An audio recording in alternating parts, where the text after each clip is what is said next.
So yeah, the earth moves. The earth shakes, the earth quakes, the earth changes. So all of the cause and effect, the cause. It's not your usual English class, and Nicole Rawson is not your usual English teacher. She is an English language development coach at Horace Mann Middle School in San Diego. We have a unique situation at this school because our students are from so many different countries. Some have never been to school because they are refugees and there was no schooling accessible to them. Some of them think they've been to a lot of school, but there really wasn't any rigorous teaching going on. But across the board, their English proficiency is very limited. And it makes it extra difficult to teach English when there's no primary literacy in their primary language. Nicole's class provides an opportunity for these refugee and immigrant students to not only improve their English, but share their stories of life before coming to the United States. Ruta is a young girl from Uganda. When I was in Uganda, life was so bad. In Uganda, if you don't work, you can't have food. In Uganda, I didn't go to school because I have to work. Now everything is okay. I like school, I eat and drink, and I thank my mom to bring me here. In my country, there's a lot of war going on, and we cannot live there because the war is so bad.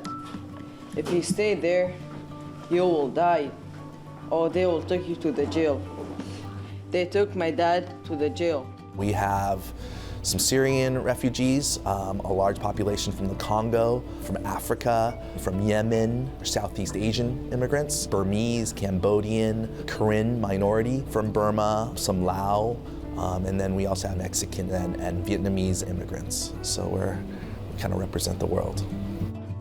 Today we're doing a thinking part, so as we're listening to this story in their own dialect, I want you to think of some questions that you might have, and I'm going to... Much of Nicole's language development coaching is done in a co-teaching environment.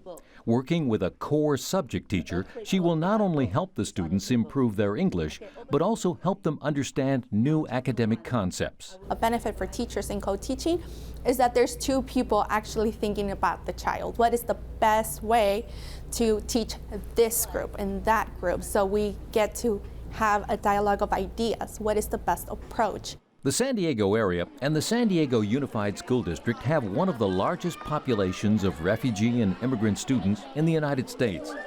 Facing that challenge prompted the district to establish 8 school sites that provide specialized approaches to improving language skills and academic readiness. So we have 8 international centers in San Diego Unified, 2 at the elementary level, 2 at the middle school level, and 4 at the high school level. We educate roughly around 300 students in those international centers every year. Is that present tense or past tense? Present. It's present tense. Alex Kunkel is the English language development coach at San Diego's Crawford High School. Students with little or no proficiency in English are assigned to his class to improve their English comprehension and better understand the work required in their other high school classes. So even if your language skills are not proficient, we still try to offer you access to the regular curriculum as is appropriate, most of us believe. Along with that, we offer you the extra supports. So your math teacher is helping you to learn all of the English words that you would use in math, as well as the math concepts. English language development teachers assist their students with one-on-one coaching, and computer programs are also available to test language readiness and writing skills. In addition to the language and academic support, schools provide supplementary programs from breakfast and lunch to after-school enrichment classes, providing more opportunities to have the general school population interact with the refugee and immigrant students and understand the diversity in their school. Little by little, they start asking questions, like, because it's part of their normal, like, where did you come from? Oh, tell me about that place. And we start building those bridges that we don't see color or language anymore. It's more like, oh, tell me about that experience that you've had. Those experiences tell the story of what these youngsters have left behind and what they see for the future. One day my dad went to buy my little sister clothes. When he got there, the police took him to the jail. After a year ago, my dad got out of jail. We wanted to go to Jordan. One day after we left the school we lived in, everyone died from a bomb.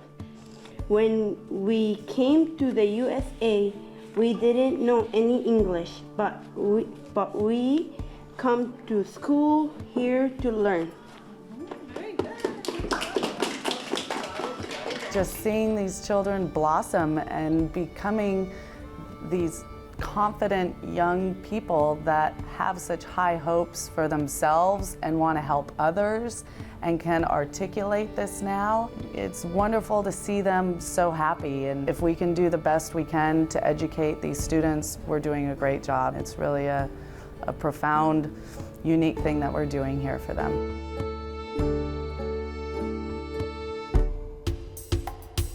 In the last 15 years, California has welcomed more than 100,000 refugees, with the majority settling in San Diego, Los Angeles, and Sacramento. In recent years, California's refugees have been mostly from Iraq, Iran, and other Middle Eastern countries, with a significant number also coming from Africa and Southeast Asia.